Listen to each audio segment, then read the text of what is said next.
ఈ నర్సరావుపేట ఎక్సైజ్ శాఖ సంబంధించిన వాళ్ళందరికీ కూడా ప్రత్యేకంగా ఈగల తరపున అభినందనలు తెలుపుతున్నాం. నిన్న ప్రత్యేకంగా వాళ్ళు ఒక మంచి ఆపరేషన్ చేసి ఒక షాప్లోని గంజాకు సంబంధించిన చాక్లెట్స్ కొన్ని పట్టుకోవడం జరిగింది.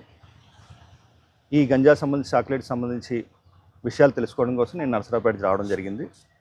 ప్రత్యేకంగా ఎక్సైజ్ డిపార్ట్మెంటు, పోలీసు, అదేవిధంగా ఈగల్ సంయుక్తంగా మేము ఇక్కడ కొంత మీటింగ్ పెట్టుకోవడం జరిగింది. ప్రధానంగా గంజా, డ్రగ్స్ మన సమాజాన్ని అంతర్గతంగా చాలా బలహీనపరుస్తున్నాయి. వీటి కోసం సంయుక్తంగా కార్యాచరణ రూపొందించడం కోసం ప్రభుత్వం కూడా ఈగల్ అనే ఒక వ్యవస్థను తీసుకొచ్చింది.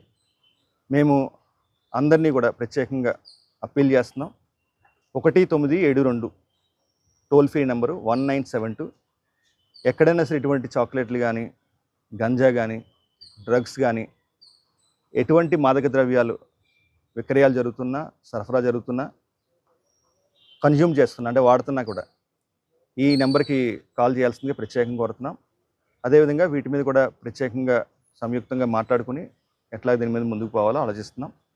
ఇదివరకు కూడా వైజాగ్ 2 టౌన్లోని ఒక కేసు, అదేవిధంగా ఎక్సైజ్లో కూడా సుమారుగా 3 కేసులు నమోదైనని తెలుస్తుంది.